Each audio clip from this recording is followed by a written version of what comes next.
Birds nest. So இந்த birds nest வந்து customer எங்ககிட்ட கேட்ட ஒரு ரெக்குவயர்மெண்ட்டுக்கு ஈக்குவலா அவங்களுக்காக நாங்க பண்ணி கொடுத்த ஒரு சேவரி ஐட்டம் தான் இது. நல்ல ஒரு ரிச் பொட்டேட்டோ ஃபில்லிங்கோட ஒரு கட்லெட் பேஸ் ஒன்று. அந்த கட்லெட் பேஸ்ல வந்து வெர்மிசெலி கோட் பண்ணிட்டு ரோஸ்ட் பண்ணிருக்கோம். எக் வந்து ரொம்ப கியூரேட்டடா ரொம்ப ரொம்ப டைம் எடுத்து எக் ஒன்று கியூரேட் பண்ணி ஒரு 3 எக்கு அது கூடயே கொஞ்சம் கறி லீவ்ஸ் வச்சு இந்த ஒரு சேவரியை வந்து நாங்கள் ஃபினிஷ் பண்ணியிருக்கோம். ஸோ இது வந்து ஒரு கார்பரேட் ஈவெண்ட்டுக்காக போன ஒரு சேவரி ஐட்டம் தான். நல்லா கிறிஸ்பியா உடைக்கும் போது நல்லா சாஃப்டா நல்ல ரிச்சான ஒரு பேர்ட்ஸ் நெஸ்ட். நல்ல ஒரு அருமையான பேர்ட்ஸ் நெஸ்ட் கூடவே ஒரு எக்கையும் வச்சு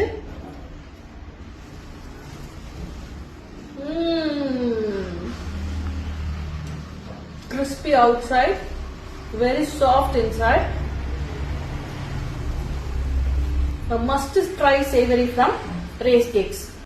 So இந்த மாதிரி custom made savoury or dessert எது வேணும்னாலும் உங்களோட வீட்டோட any kind of celebrations or ஒகேஷன்ஸ்க்கு கொடுக்கணும்னு நினைச்சீங்கன்னா just ping us or walk in to Race Cakes Podanur.